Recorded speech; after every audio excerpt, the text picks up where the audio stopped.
This week on Africa Weekly, we focus on Niger, where many women are still suffering the consequences of birth complications. We meet the man from Malawi who has high hopes that his homemade helicopter will fly. And finally, we take you to Portugal to hear from the African players whose dreams of football stardom were cut short. But first, a summary of the stories that made the headlines this week. Ivorian President Alassane Ouattara attended a tribute to victims of Sunday's jihadist attack on the resort town of Grand Bassam. At least 19 people were killed after gunmen stormed 3 hotels and sprayed the beach with bullets. Sunday's attack was claimed by an Al-Qaeda affiliate. Ouattara urged the nation to remain united in the face of tragedy. The European Union, Burundi's biggest aid donor, has suspended all direct funding to the government for ignoring human rights and failing to stop a wave of deadly violence, holding Nkurunziza's government responsible for the surge in unrest. On Thursday, Libyan Coast Guards and Navy Special Forces rescued 187 African migrants after a fire on a boat headed for Europe. 4 South Africans were found, burned to death by the blaze. The migrants were to be handed over to anti-illegal immigration authorities. Niger goes to the polls on Sunday for the second round of presidential elections, expected to hand another term to incumbent President Mahamadou Issoufou. The opposition has said they will not recognize the results of the vote and have repeatedly complained that their candidate, Hama Amadou, who is currently receiving medical treatment in Paris and was in jail in Niger before that, has been treated unfairly. 2.6 tons of ivory smuggled from Tanzania have been set on fire by the Malawi authorities after a cross-border dispute over whether the elephant tusks should be saved as legal evidence against poachers. Tanzania had succeeded in delaying the burning since September, but a court in Malawi this month ordered wildlife authorities to publicly destroy the 781 pieces of ivory, valued at nearly $3 million.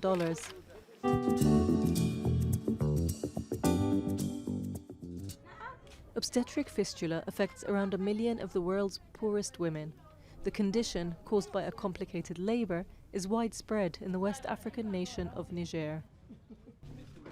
They live in a country with the highest birth rates in the world. And at this centre in Niger, many women are suffering the consequences of birth complications. They've just been treated for obstetric fistula, which leaves victims with chronic incontinence and often results in them becoming social outcasts. I've suffered too much. I lost my stillborn child, my husband left me, I almost died. In a country with little access to healthcare, women can be in labour for days, the pressure of the baby's head cutting off blood supply from delicate tissues. The mothers are often young and physically unprepared for labour, and the baby often dies.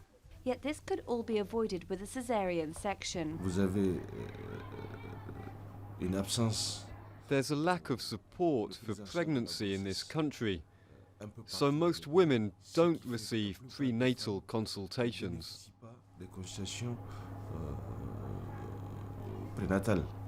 The average woman in Niger gives birth to as many as 7 children. A third of girls are married before the age of 15 and 3/4 before they turn 18.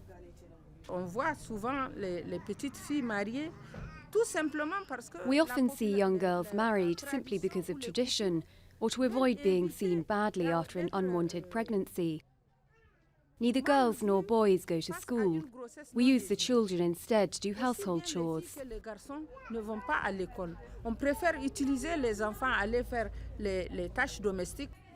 Hajira was married at 12 years old. Falling pregnant soon after, she lost her baby in labour. Since I arrived, I feel a bit better. I see other women here and that comforts me. These women are among the lucky ones, having received surgery to treat their condition. But women with fistulas are often shunned by their communities, who believe they've been punished for witchcraft or adultery.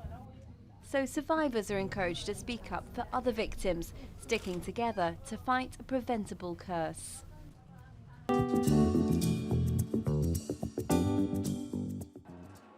He dreamed of flying as a young boy. Now welder Felix Kamwiri has taken matters into his own hands. Born and raised 100 miles from Malawi's capital, the 45-year-old used to watch President Hastings Banda's chopper as a child, sparking a lifelong passion for helicopters. After years of planning and watching war movies, he decided to build one of his own. My intention is to show to Malawi that Malawians too can do what the whites do. Curious visitors come to check the progress of his work, but many are skeptical it will take off. But Felix brushes off the criticism, certain that his helicopter can fly. People have been coming here and some of them say I've gone mad. Others say this helicopter will kill me. Others, who have been to polytechnics, say this helicopter cannot fly because I'm not educated. But God is wonderful.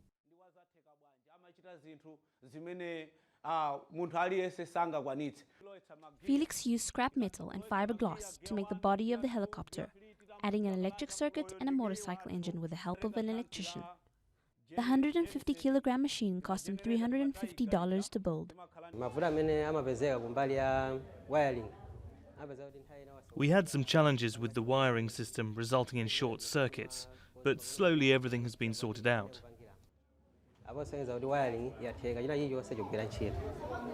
Felix is eager to take to the skies, but he's been warned against taking a test flight before the Civil Aviation Authority's approval. The father of 7 has also given his family some cause for concern. I was frightened when I heard that my husband was developing a helicopter, because he'd never done it before. But later I accepted it because everything is possible through God.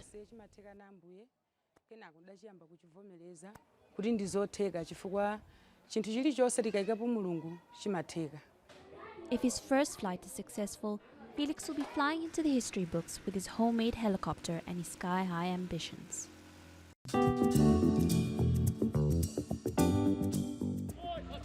Like many youngsters, Ansuman Fati always dreamed of a career in football. He left West Africa nearly 6 years ago for an internship at Sporting Lisbon, but was let go after just 3 months. His agent abandoned him and he found himself at 18 in a foreign country with no money and no papers. Each year, thousands of young Africans and Latin Americans fall into poverty when their dreams of becoming a star footballer don't go to plan. I basically slept in the stadium. They'd organised me somewhere to sleep under the stands. I lived there with 2 Brazilians. It was kind of an apartment under the stands. Ansuman now plays for Freamund, a second division club in the north of Portugal. Things have improved and he's earning €1,500 a month, enough to help his family back in Guinea-Bissau. My family are very poor. My being here has really helped. My father died 3 years ago and I've been here 2 years now. I'm now responsible for the 30 members of my family. My situation is typical of many families and players in Guinea-Bissau. There's no work there and life is tough. Playing football abroad is one of the only ways to survive.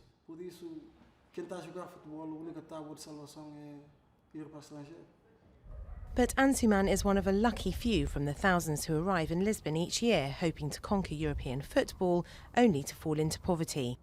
According to international NGO Foot Solidaire, 15,000 young African footballers arrive in Portugal each year trying to make it. 70% fail.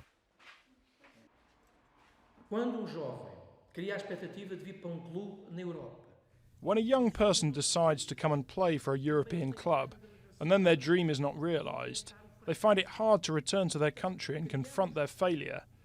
This creates social problems in the sense that the young person feels abandoned, often turns delinquent and can't reintegrate into society, and this benefits no one.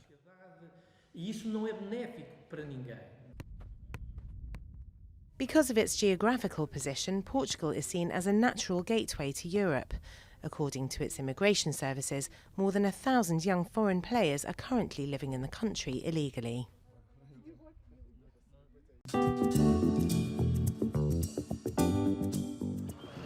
The 13th edition of the Cape Epic Cycle Race set off in South Africa this week, with participants riding nearly 650 kilometres across mountains and plains before reaching the finish line on Sunday.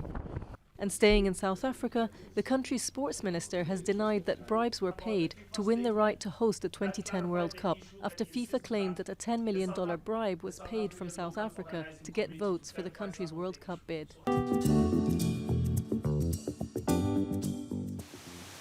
Next week we'll go to Kenya, which is tapping geothermal heat in the Great Rift Valley to boost its electricity production. That's all from us at Africa Weekly. Until next week.